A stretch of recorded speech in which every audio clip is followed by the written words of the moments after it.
Masaya po ako na makita kayo ngayon lahat sa umagang ito. I-welcome po natin ang aking mataling na kaibigan, si Ferdy, kasama si Joe, at si Kyla. Para po sa kaalaman ng lahat, kasama nila Kuya Bobby, ay kasama po si Ferdy nung una nagsimula ang simbahan dito sa Cavite. So grateful ako na makasama sila ng ilang taon din dito bago sila pumunta ng Singapore. And hopefully babalik din naman dito. Dahil lahat naman ng mga umalis, papuntang ibang bansa, ay bumabalik din naman sa lugar na kanilang kinabibilangan. Pero it's great to see them, and I hope and pray na get to know them. Lalo na sa mga kabataan natin na narito, you could learn a lot of great convictions from them. Ganon din naman, isama po natin sa ating panalangin si Irene Roca. Alam naman po natin sa kasalukuyan siya nasa hospital, nasa ICU dahil sa komplikasyon ng diabetes. Salamat sa mga nagpadala ng tulong, salamat sa mga nagdasal, at patuloy natin siyang ipagdasal para sa ipagalingin ng ating Panginoon Diyos. Sa pagpapatuloy natin ngayon sa umagang ito, ating pag-aaralan ang sinabi ni Santiago in James chapter 5 verse 7 to 12. Okay, at ang pamagat ng ating mensahe is faith and patience in the life of a Christian. Ang pagiging matiisin, napakahalaga niyan para sa buhay ng isang Kristiyano. So sa pagpapatuloy natin, tayo po yung magdasal. Ama namin makapangyarihan sa langit, maraming salamat sa umagang ito. Una, kami ay malakas, kami ay buhay. Kami may pagkakataon para sumamba sa inyo ngayon sa umagang ito. Pinagkalooban niyo kami, Ama, ng pagkakataon para maging bahagi ng inyong pamilya. Na kaya nga ngayong umagang ito, kami magkakasama. Ang aming rason ay para bigyan kayo ng kaluwalhatian at sambahin kayo. At naway sa paggawa namin ito, ang aming mga puso ay matuto. Ang aming mga puso ay lumago. Ang aming pananampalataya ay lumalim.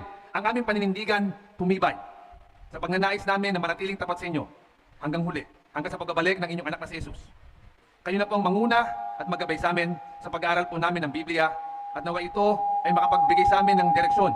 Maturuan kami para patuloy kaming lumago sa aming katauhan bilang mga Kristiyano.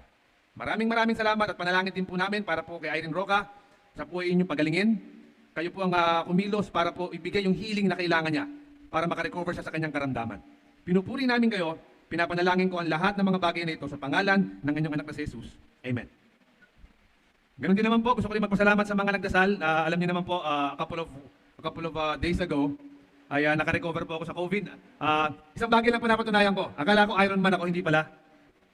Tinablan din ako ng COVID. So, ang biruan nga namin, COVID is real. And it is real. But the thing is, I think number one, kaya gusto ko yung kanta kanina habang tayo ay nagsisimula sa mamba. There is healing in the name of Jesus. Totoo yun. Jesus does heal us. Ano man ang karamdaman natin, ano man ating pinagdadaanan, tayo pinapagaling ng ating Panginoong Jesucristo. And ganoon din naman sa ating communion kanina, nagustuhan ko yung sinabi ni Raul. Binanggit niya yung mga katagang binigay ni Jesucristo. Ang sabi, it is finished. Alam niyo how I wish that COVID will be finished already. But the thing is, it will be here to stay. Pero ang maganda when he mentioned that it is finished, tapos na yung pagkasakripisyo ng hayop at ginawa na ni Jesucristo. Kaya nga habang nagko-communion tayo, ang ginagawa natin, atin na lamang inaalala yung kanyang ginawa. Kaya nga ang sarap alalahanin ng ginawa ni Jesucristo dahil sa pagkilala natin nun, ating nakikita na wala na tayong kinakailangan pang gawing sakripisyo. Although we do say that we offer ourselves as a living sacrifice to God, but we do that in response to what Jesus had already done. Na kaya nating sinasakripisyo ang ating buhay para kay Jesus, para sa ating Panginoon Diyos, yun ay bilang pagtugon. Dahil tinapos yun na nga lahat ng gawain in connection to salvation, in connection to forgiveness. Kaya nga ang sarap mag-worship kada linggo as we take communion, knowing that we remember that we are saved already. You sit down in your chair, maaaring may pinagdadaanan ka, maaaring may problema ka, maaaring marami kang hamon sa buhay, pero you can be at peace knowing that, alam nyo, yes, marami akong problema ngayon, yes, maaaring may karamdaman ako, yes, marami akong iniisip, pero you can be at peace in your chairs right now, knowing that you are saved. And no matter what happens with life, yes, hindi mawawala ang problema, but still, your salvation is with you. And in a lot of ways, yung sinasabi dito ni James when he tells the Christians, okay, to be patient. Kasi lalo na yung mga Kristiyanong may hirap, madami sila mga bagay na kinakaharap. And in fact, as we go through this lesson, as we see their problems, James encourages them to be patient in their suffering. Which in a lot of ways, sa umagang ito, many of us nakaka-connect. So, let's read the scripture, okay, in James chapter 5, okay, faith and patience in the life of a Christian. In verse 7, Sabi ni James, o sabi ni Santiago, magtiis kayo, be patient then brothers and sisters until the Lord's coming. See how the farmer waits for the land to yield its valuable crop, patiently waiting for the autumn and spring rains. And then he tells them, you too, be patient and stand firm because the Lord's coming is near. Don't grumble against one another, brothers and sisters, or you will be judged. The judge is standing at the door. Brothers and sisters, as an example of patience, in the face of suffering, take the prophets who spoke in the name of the Lord. We all know the prophets in the Old Testament. As you know, we count as blessed those who have persevered. Those prophets, they persevered. Even though yung ginagawa nila, hindi nakakita ng resulta. You have heard, and then he goes to share an example. You have heard of Job's perseverance and have seen what the Lord finally brought about. The Lord is full of compassion and mercy. Nakita natin yung sa buhay ni Job in the Old Testament. Kahit na ang dami niyang kinaharap na hamon, the battle is between good and evil in heaven. Pero in the end, Job was blessed kahit na madami siyang pinagdaanan. Above all, my brothers and sisters, do not swear, not by heaven or by earth or by anything else. All you need is to say a simple yes or no. Sa ibang translations, let your yes be yes and your no be no. Otherwise, you will be condemned. So dito makikita natin, okay, as we study out this passage, we can break it down into 3 parts. Verse 7 to 8, dito sinasabi ni Santiago yung kahalagahan ng pagiging matiisin or being patient habang inaantay ang pagbabalik ng ating Panginoon Diyos kahit na marami silang kinakaharap na hamon. And in verse 9 to 11, in-encourage tayo na, again, as we be patient, tayo ay magtiis, pero sinasabi sa pagtitiis natin, atin daw na tayo daw ay mag-stand firm. Sa ibang version, i-establish natin ang ating mga puso. Why? Because the Lord is coming. Darating ang Panginoon Diyos. Okay? And then nagbigay siya ng halimbawa sa lumang tipan. Yung halimbawa ng mga propeta at yung halimbawa ni Job na kung paano sila ay naging steadfast, naging matiisin sa hirap na kanilang pinagdaanan. And because of that, they were blessed. And then, kanyang tinapos yung kanyang pahayag dito by saying na ang kahalagahan ng ating salita ay ating panindigan. He tells them that they should let their yes be yes and no be no. Hindi dapat sumusumpa. Okay? Sabihin mo, kung ano nga sabihin mo at gawin mo yun. Yun yung kanyang tinutumbok doon in verse 12.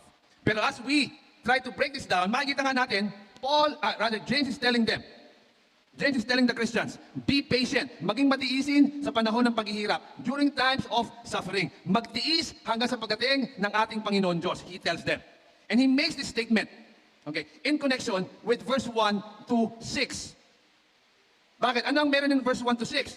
In verse 1 to 6, ang ginawa ni James, kanyang dinedenounce yung mga mayayaman na mga Kristiyano at ilang mga Hudyo of their unjust treatment of the poor Christians or disciples.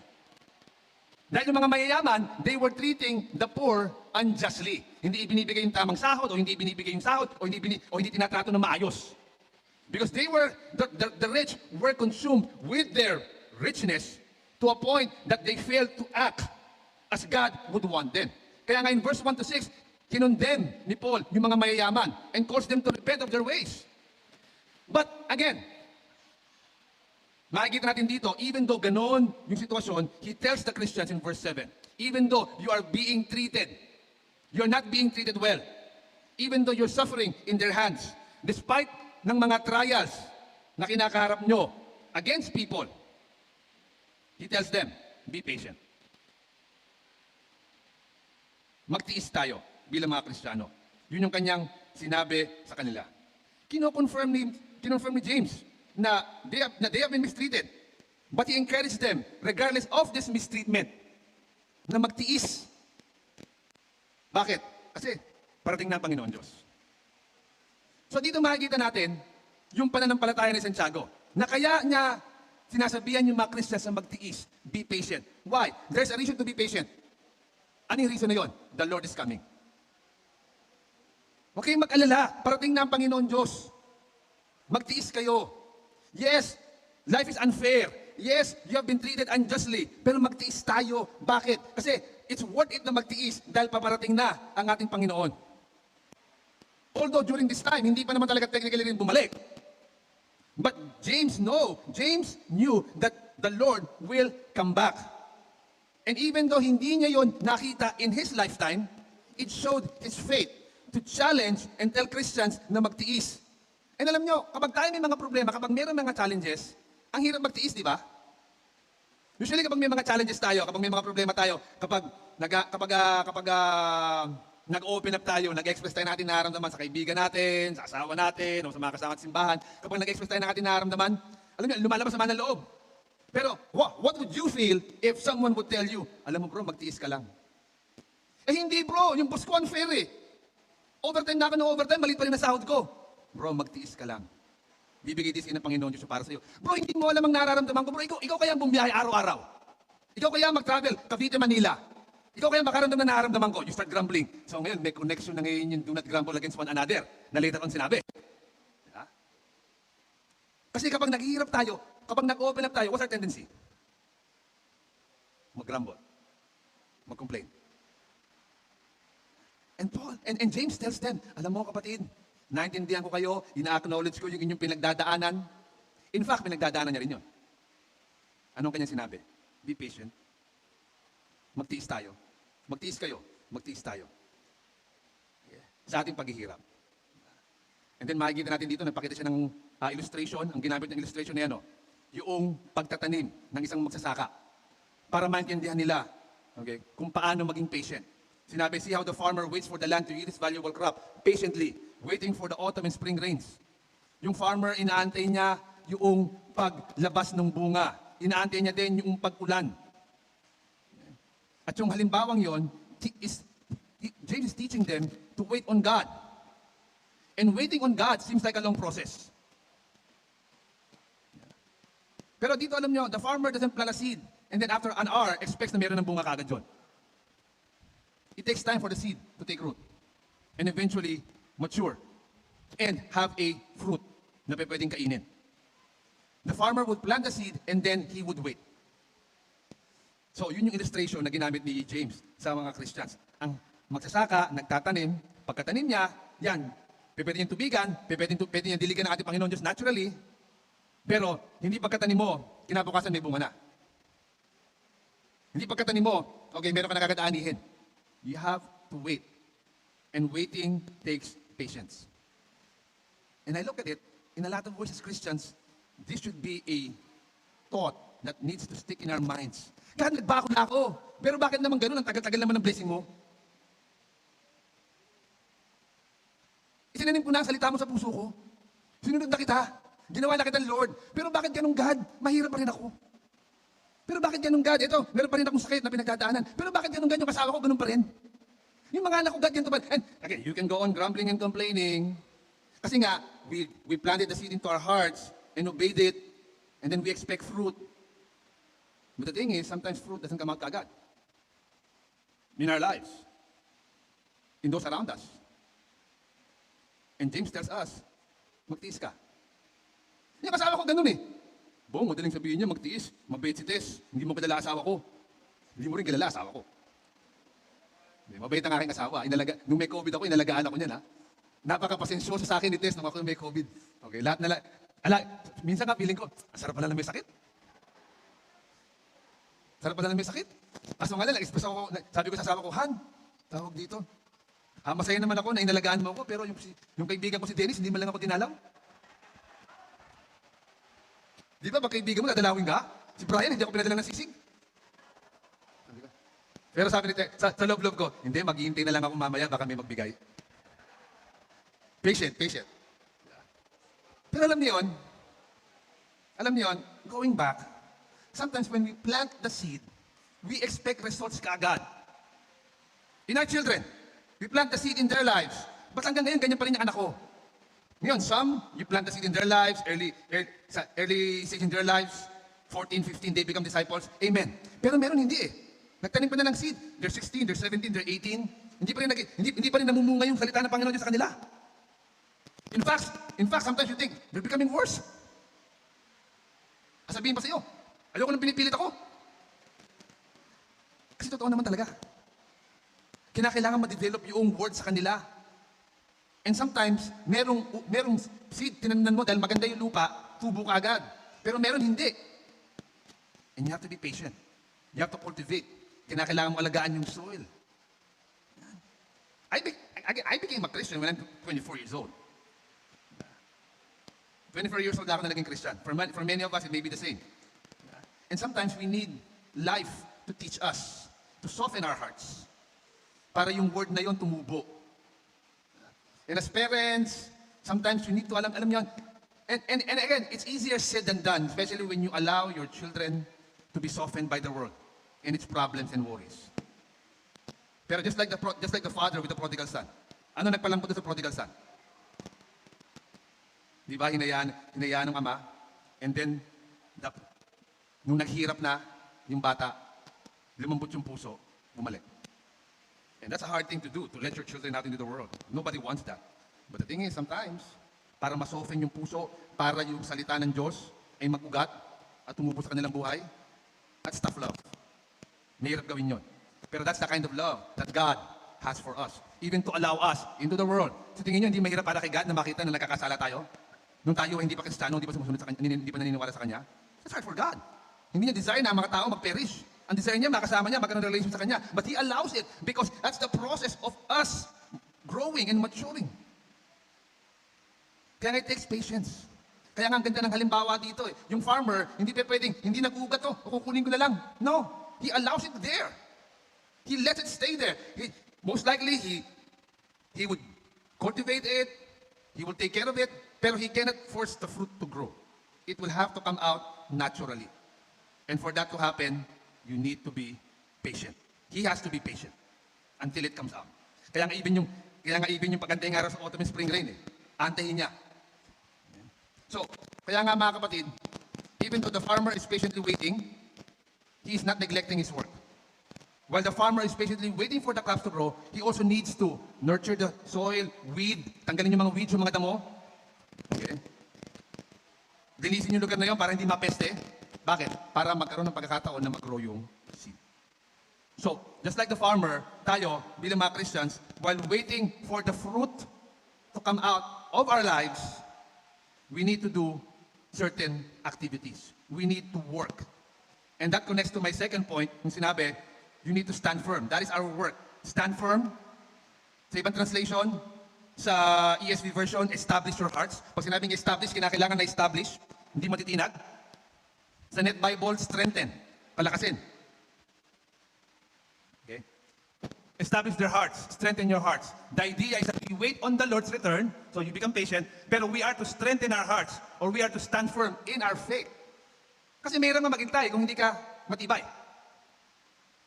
You need to stand firm. You need to establish yourself. Okay? And then he tells them, the Lord is coming. The point is not the length of how long we wait, but we need to remain firm. It's not how long you wait, but it's remaining firm, being established. Hindi matitinag. Kaya nga, ginamit niya yung halimbawa ng mga propeta, and then yung halimbawa ni Job. Napakaganda ng halimbawa ni Job. Doesn't mean that Job is perfect when he faces challenges and trials, pero hindi natinag yung kanyang faith kay God. That's why he was blessed later on. Pero the idea of remaining firm, okay, in the book of James, makikita niyo yan. Okay, in verse 3 ng chapter 1, sinabi doon ni James, count it all joy, my brothers, when you meet trials of various kinds. Because you know that the testing of your faith produces perseverance. And then in verse 12, sinabi niya doon na blessed is the one who perseveres. You will receive the crown of life that the Lord has promised. So dito makikita mo, in the beginning pa lang, sinasabi na ni James sa kanila, you need to establish your faith. Okay? Your faith will be tested and you need to persevere. And when you persevere, you will be blessed. When you persevere, you will be blessed. And how long do you persevere? I do not know. All He tells us is that the Lord is coming. So you need to persevere. Gaano katagal? Wala nakakaalam. Hindi natin alam kung kailan babalik ating Panginoon Diyos. Although sinabi nga ni Pablo sa Thessalonica, babalik ang ating Panginoong Jesucristo. Lahat ng mga namatay kay Kristo, tayo mga buhay, magtatagpo, dadalhin tayo sa kanyang kaharian. But the point is, we have to establish our hearts. Kailangan maging matibay tayo. Kasi kapag di tayo matibay, kapag dumating ang bagyo, kapag dumating ang problema, ano mangyayari? Babagsak tayo. Babagsak tayo. So kailangan patibayin natin ating mga puso. And pinapatibay tayo ng ating Panginoon Diyos naturally when we go through trials. Sometimes ayaw natin ng trials, ayaw natin ng problema. Pero alam niyo ba yung problema kapag na-overcome ninyo, yun na nagpapatibay ng pananampalataya ninyo? Sino rito may kinakaharap na problema? Pwede pa tayo sayawan nyo ng ganun eh. Oh, may problema ako. Lahat tayo may problema. Pero tanongin nyo isang estudyante. Kapag nag-aaral siya, ang hirap naman ng problem solving. Ang hirap naman ng Pero alam niyo, kapag nabibuild ang faith ng isang estudyante, kapag pinagsumikapan niya na yung mga exam niya pag-aralan at mapasa. At kapag naipasa niya, ang sarap ng pakiramdam. Same way with us. Ano man ang problema mo? I don't know kung anong problema ng bawat isa dito. Iba-ibang level ng problema natin. But the thing is, that trial or problem, inilagay ni God dyan sa buhay mo, hindi para ibagsak ka. Nilagay ni God dyan sa buhay mo para masubok at pagtibayan ng pananampalataya mo. Kaya ngayong halimbawa muli ni Job, di ba? Ang daming pagsubok, even nga yung mga mahal niya sa buhay namatay. Talagang nasubok yung pananampalataya niya. Pero napatunayang may pananampalataya siya. Dahil sa hirap at ginhawa, nasa Panginoon Diyos siya. Through life's difficulties, we are to patiently wait for the Lord and establish our hearts. At dito nakikita natin yung mga problema na yon, trials na yan, they're meant to establish our hearts, to strengthen us. And as you overcome, as you have your challenges today, you need to set your heart to overcome it. You need to set your heart to overcome kung ano man yung trial o challenge na meron ka in your life. Yes, you bring it up to the Lord. God, ito ang problema ko, pero help me overcome this. Help me overcome this problem or challenge. And then grab someone, have a plan on how you can overcome the trial or challenge. Financial man yan, relational man yan. But you need to make it a goal to overcome. Because yun yung gusto ni God, dahil ini-establish niya pananampalataya mo. Yan. Makikita rin natin in James chapter 1 verse 22. Wag lang daw maging hearer, maging doer. Our faith is established when we hear and then we do. Okay? When we hear and then we do. Tumitibay tayo ang ating faith. It's like, alam niyo, you go to the internet, gusto mo lumakas ang katawan mo, you do research, okay, ganito pala papalakas ng katawan. Okay, hindi pa pwedeng, ganito pala. No, kung ano yung na-research mo, kung ano yung nakita mo, kung ano yung pinag-aralan mo, kinakailangan gawin mo. So you hear, and then you do. Not just being hearers, but being doers. In our faith, sinabi na nga to forgive. You need to forgive. And when you forgive, nagugro ka sa faith mo. You're not just hearing, you're doing. That establishes your faith, your heart. Bible says, share your faith. Oh, okay, share your faith. Pero you have to share your faith. And that establishes your conviction na you are evangelizing and making disciples. The Bible says you give. Okay? Because God loves a cheerful giver. Okay, cheerful giver. Nabibigay ako, hindi ako cheerful sa una. Give. Pero, hindi cheerful giver. I'm hearing it, God. I'm hearing it na. Okay, God. I'm gonna do it. I'm going to give cheerfully. God, ito. Pero mahirap, God. Pero I'm still giving it. You're establishing your faith. You're establishing your heart. Because you're not just hearing it, you're doing it. Ang hirap magpunta sa church, God, nakakatakot may COVID. But you're hearing it. I will heal you. I'll protect you. I'll guide you. And you go to church and you worship. You don't just hear, you do. Kapag nangyari yun, yung faith mo nag-grow. Let's read verse 27 ng chapter 1. Ano true religion? Okay? Taking care of orphans and widows. By loving those around you. In principle, it's loving those around you who are neglected. And noong time na yon, neglected yung mga orphans and yung mga widows. Kaya nga ako, nagdalag ko si Jerry. Si Jerry, si Janet, si Dalito, yung mga nag-aalaga ng mga senior natin. They're taking care of some of the widows in the church. That's true religion. That's hard. Pero it shows their faith. Kahit na si Jerry, hindi pa senior, nagmukhang senior. Si Emil, ganun din eh. Si Emil, hindi naman senior, pero nagmukhang senior, nagpiling senior, nalakat na nga yung likod eh. But the point is, they're not just hearing it, they're doing it. So today, if we hear something from God's Word, don't just hear it. Ang tagal ko na naririnig yan, Eh, ginagawa mo ba? Kailangan gawin mo. At kapag ginawa mo yung narinig mo, then your faith will be established. Your heart will be strong. So, in reality, if you look at the book of James, I'm just going to chapter 1, there's so many ways that our hearts can be established, that we can be firm as Christians. But the thing is, you need to stand firm. And then, when you do that, do not grumble. Kanina, pinaliwanag ko na nga, di ba? Kapag nagiging impatient ka na, gano'n, and then you start opening up to people, you grumble and complain. Kaya sinabi nga ni James, don't grumble against one another. In fact, yung point of grumbling nila, ina-imagine ko, kaya sila nagka-grumble. Kala ko ba, Christian tayo, di mo natin tulungan. They're grumbling against one another. But the point is, Isang Christian na mahirap. Nag-grumble si isang Christian na mahirap. Ano magagawa ng isang Christian na mahirap? Nag-grumble ka na wala kang pera, wala din akong pera. So, ibig na mag-grumble ka, mag-pray na lang tayo. Dahil pare-pareho tayong wala. But he tells them, huwag magreklamo. Be patient. Okay? Kaya nga hindi out of context yung sinabing don't grumble eh. Kasi nga, pag tayong problemado, kapag tayo may pinagdadaanan, yan ang ating natural na ginagawa.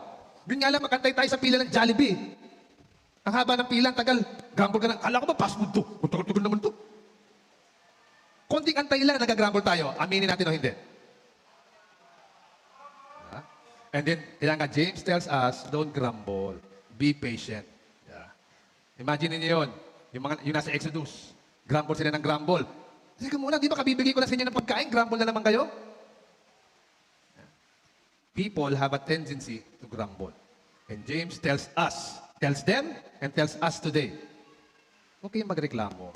If you trust God with your life, kahit anong pinagdadaanan mo, and your faith is that He has His eyes on you, and He will take care of you, kahit na anong hirap pinagdadaanan mo ngayon, He'll give you a way out. He'll be there to provide. He'll be there to give. Just trust Him. And I know it's easier said, but there's no other way of saying it. Kaya nga, it shows faith to be patient. So, kaya nga, don't grumble against each other. Okay, trust in the Lord. Kapag nag-open up ka sa mga kasama mo, open up vulnerably what's in your heart, kung ano yung challenge mo, ano yung problema. And instead of complaining, bro, Bob, tara, pray tayo, Bob. Dami ko nararamdaman sa puso ko. Pray na lang tayo. Ito, gusto ko lang sabihin yung nararamdaman ko. Instead of, ano ba namang, Bob, itong buhay natin? Ang init-init dito sa Delpa, lagi pa tayo nagmamadali. Well, instead of doing that, Bob, sige, guard na lang natin yung heart natin, mag-trust tayo kay God na kahit na ginto kaiksilan yung ating panambahan, that's enough. Kasi ang salita ng Diyos naman ay naipangaral. At nakapag-fellowship tayo. Instead of grumbling and complaining. Yeah. Pero kaya nga mga kapatid, in any situation which we feel pressured, yun yung normal natin. Pero kaya, be patient. Yeah. And then lastly, do not swear. Do not swear. Sinabi niya, di ba? Ang sinasabi ni James is talking about the use of oaths in everyday discussion to prove your integrity. Dito. Okay? Yun yung kanya sinasabi dito. After sharing the examples of the Old Testament prophets and Job, sinabi niya sa kanila, huwag kayong manunumpa. He finishes this paragraph with a statement, rejecting the swearing or giving of oaths in order to prevent falling into condemnation. Okay? So, ang punto rito ni James, everyday discussion in life, everyday Christian life. Huwag manunumpa. Okay? Kapag patient ka, okay, yan ang lalabas sa buhay mo. Okay? Pag sinabi mong, no, hindi ko kaya ngayon, I'm just going to trust God. You won't say yes or no. You won't swear. And natural sa atin yung mag-swear. Sa paanong paraan? When young people are trying to convince their friends of something, ano mo sinasabi nila? Alam nyo, I swear on my mother's grave, what I'm telling is true. Sinusumpa ko sa libingan ng aking ama o ina na yung sinasabi ko sa inyo totoo. Sino nakagawa na ng ganon? Maybe not in your father or mother's grave, but you swear. Sinusumpa ko, nakita ko na gano'n ang ginawa ni Ariel Cañete, gano'n talaga siya. Gano'n talaga siya, mapagbigay, nagpapakain. Lalo na si Rodil. Dideliver pa sa bahay ninyo. Pero alam niyan, you swear to prove your point. But what is James saying here? You don't have to swear. Just say yes or no. Just say yes or no. And alam niyo, this is something na, as a minister, pilit ko pinangahawakan. Especially in talking to people. Kapag may sinabi ka sa akin, kung yes yan, tatanggapin kong yes. Kung no, tatanggapin kong no. Bakit? Salita mo yan eh. Sinabi ni Jesus Cristo sa Mateo, Matthew 12 verse 36. Okay, na you'll give an account for every word that you say. Kapag sinabi mong yes, tapos ang ginawa mo no, hindi ka sa akin accountable. Accountable ka kay God. Kaya nga, Jesus is telling them, let your yes be yes. If Jesus is Lord, then Jesus is Lord. That's a yes. Hindi, no, kasi may problema ako ngayon. Because they were facing problems. But still, Jesus is Lord. So be patient. Hindi, no, kapag okay na, tsaka ka magiging patient. No, He's telling them, let your yes be yes. You're a disciple. You made Jesus Lord. So kung anong binitaw mong salita, that is your commitment. And we should not take our commitment lightly. People easily leaving church. Hindi kasi napilitan lang naman ako eh. Didn't you say Jesus is Lord? Nung sinabi bang Jesus Lord, napilitan ka lang? Do you understand what it means for Jesus to be Lord? We don't baptize people overnight.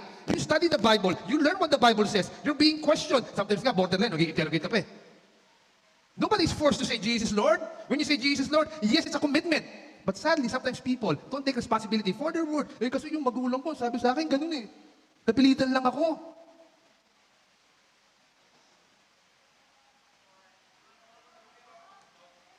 Before saying something, you need to think about it.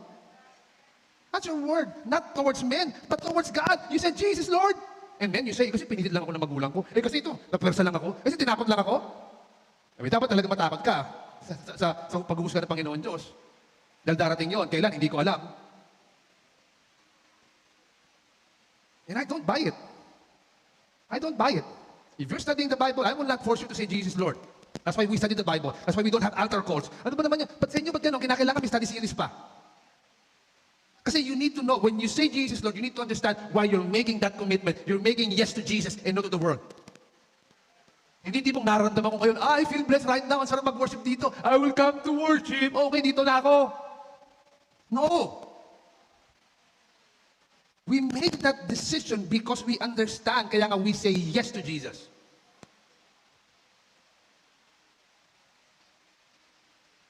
And that's in the midst of persecution, trials, and problems. We say yes to Jesus. He is Lord. And I lift you guys up na narito. Dahil kahit nasa pandemya tayo, gusto niyo mag-worship kay God, gusto niyo makasama ang kapatiran, that is your yes. And your life should speak to people. Bakit ba kayo ganyan ka-committed? Kasi I made Jesus my Lord. That's my yes to Him. Napaka-committed na yung church ninyo? No, it's not the church that's committed. My heart is committed to the Lord. That's why I go to the church. It's my commitment. When I made Jesus my Lord, it's not because yung nagsabi sa akin ng Bible, binigyan ako ng sapatos. Although binigyan ako ng sapatos nung huling uwi rito. But alam niyo yun?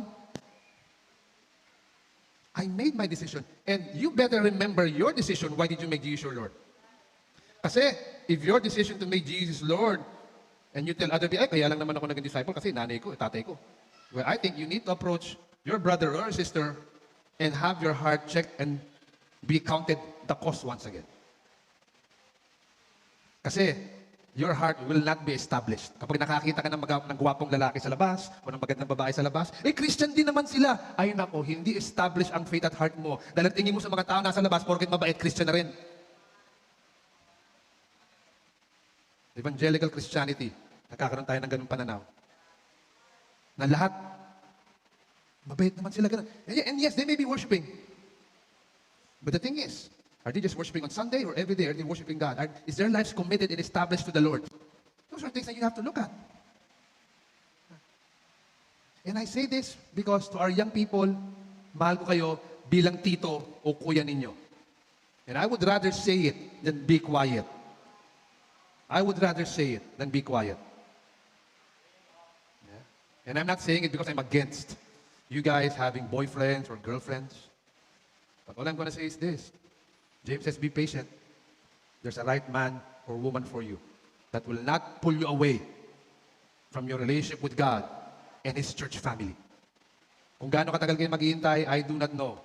And I respect those na naghintay ng matagal. And in fact, inabot na nga ng edad, pero naghintay pa rin ng matagal. And bless their hearts. Hopefully, di kayo abot sa ganong edad.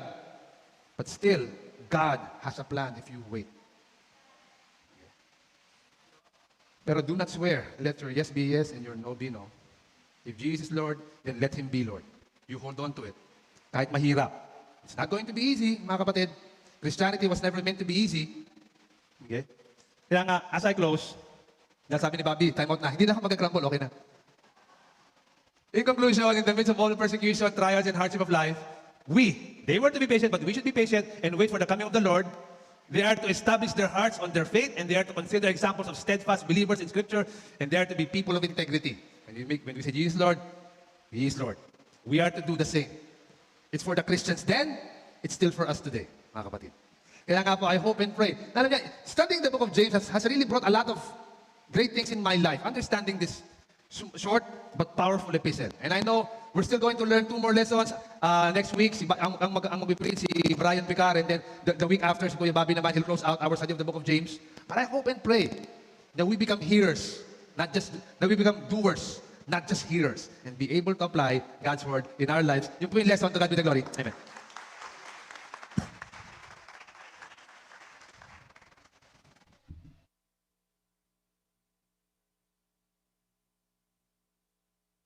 Pasalamatan si God at si Bong sa kanyang napaka-awesome at napakatinding mensahe sa atin lahat. Ayun na, thank you bro for sa mensahe, tunay nga na napakaganda ng puso. Puso ng bawat isa kasi nandito nakapakinig tayo. The same time for me, ang naka-up lang yung extension ko dito is all about yung patience during suffering at saka stand firm. Kailangan mag-stand up sa lahat ng pagkakataon kasi sa lahat ng pagkakataon, yung faith lang natin, nakikita natin kung andyan na yung mga problema. Ayun, salamat muli, Bong, sa inyong napakagandang mensahe.